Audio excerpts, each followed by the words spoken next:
Gelombang kejutan menerpa tim nasional voli putri Indonesia dalam perhelatan SIFE League 2025. Pelatih kepala Octavian mengumumkan pencoretan 3 middle blocker, Sheila Bernadetta, Asih Titi Pangestuti, dan Mira Suci Indriani dari daftar pemain utama. Keputusan ini diambil usai Indonesia menelan 3 kekalahan beruntun yang menyakitkan, melawan rival berat di Asia Tenggara, Vietnam, Thailand, dan Filipina. Seperti apakah beritanya? Inilah ulasan selengkapnya.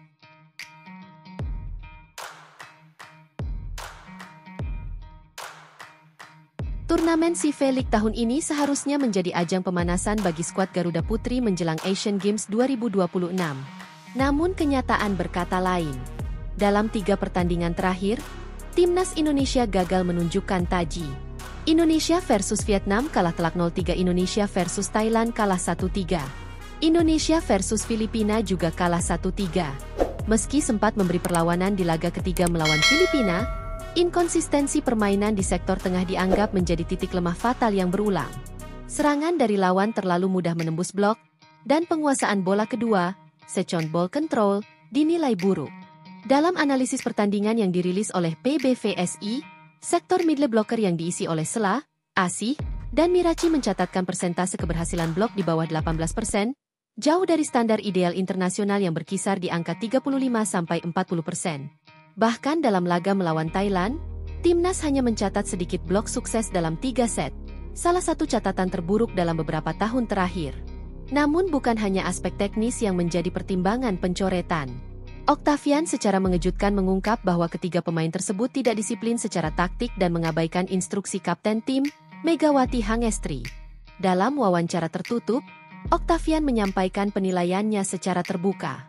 Saya menghormati kontribusi mereka selama ini. Tapi dalam turnamen ini, mereka gagal memenuhi peran vital sebagai middle blocker. Bukan hanya gagal secara teknis, tapi juga secara mentalitas. Saya sudah memberi banyak kesempatan. Tapi ketika mereka bahkan tak mendengar instruksi kapten tim, itu tak bisa ditoleransi lagi. Megawati sudah berusaha keras mengoordinasi tim di lapangan.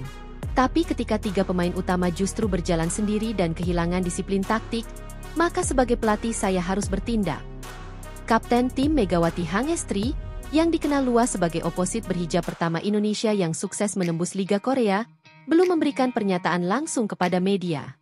Namun beberapa sumber internal menyebut bahwa Megawati tetap menunjukkan sikap profesional dan berjiwa besar, bahkan ikut memberi motivasi pada para pemain muda yang akan dipromosikan.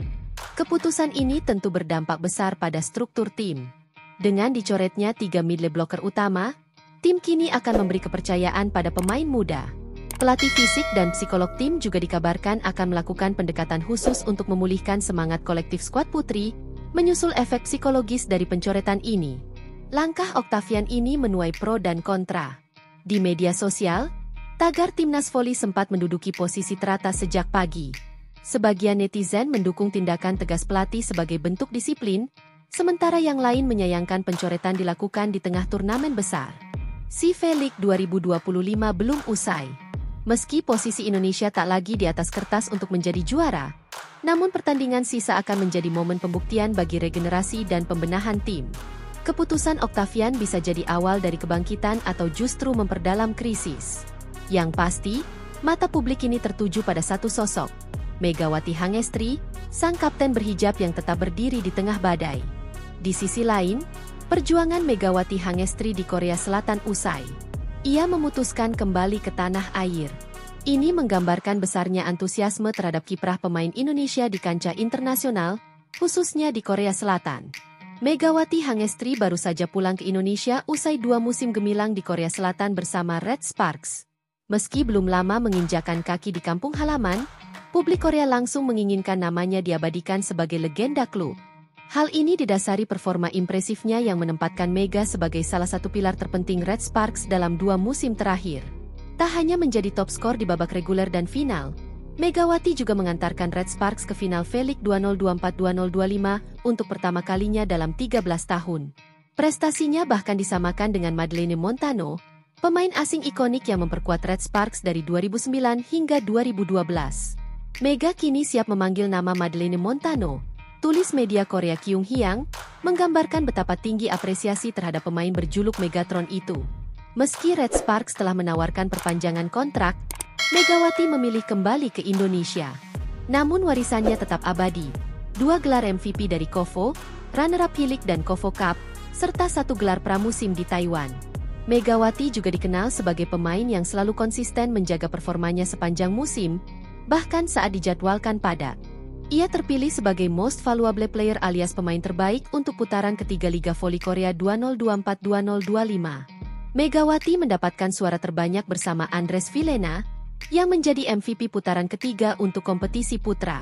Kepastian mengenai pemenang penghargaan MVP ronde ketiga diumumkan Federasi Bola Voli Korea pada Rabu, 1 Februari 2025. Seperti dikutip dari Sport Chosun, Megawati dan Vilena dianggap berhasil mengangkat performa tim masing-masing.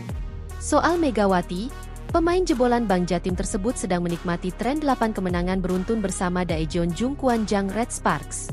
Memulai tren tak terkalahkan pada akhir putaran kedua, Red Sparks melanjutkannya hingga mencatat hasil hampir sempurna pada putaran ketiga, hampir. Karena dari maksimal 18 poin yang bisa diraih, Red Sparks kehilangan 2 karena hanya menang 5 set atas Suwon Hyundai Eunchae Hillstate dan Gwangju I-Pepper Savings Bank. Sepanjang putaran ketiga, Megawati membukukan 155 poin, dengan rincian 134 poin serangan, atak, 18 poin blok, dan 3 poin servis ace. Megawati nomor 1 dalam rasio serangan sukses dengan 52,76%, satu-satunya pemain dengan rasio di atas 50% pada putaran ketiga. Mega juga memimpin statistik serangan lain, yaitu open attack, berhadapan langsung dengan pemain lawan, teammate attack, didahului gerakan tipuan, rear attack, spike dari baris belakang, dan quick open. Bahkan dalam poin blok, Mega menempati urutan ketiga dengan 18 poin.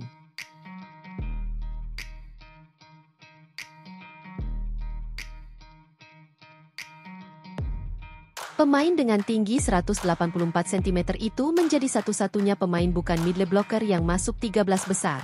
Terpilihnya Megawati mengakhiri dominasi pemain terbaik Korea, yaitu Kim Yeon-kong. Pemain yang pernah meraih sukses di Liga Korea, Jepang, dan Turki tersebut menjadi MVP ronde pada putaran pertama dan kedua. Kim Yeon-kong berperan penting dalam tren 14 kemenangan beruntun Pink Speeders pada awal musim. Akan tetapi, kali ini Kim hanya mendapatkan 2 suara dari 31 yang masuk, sementara Megawati menerima 13.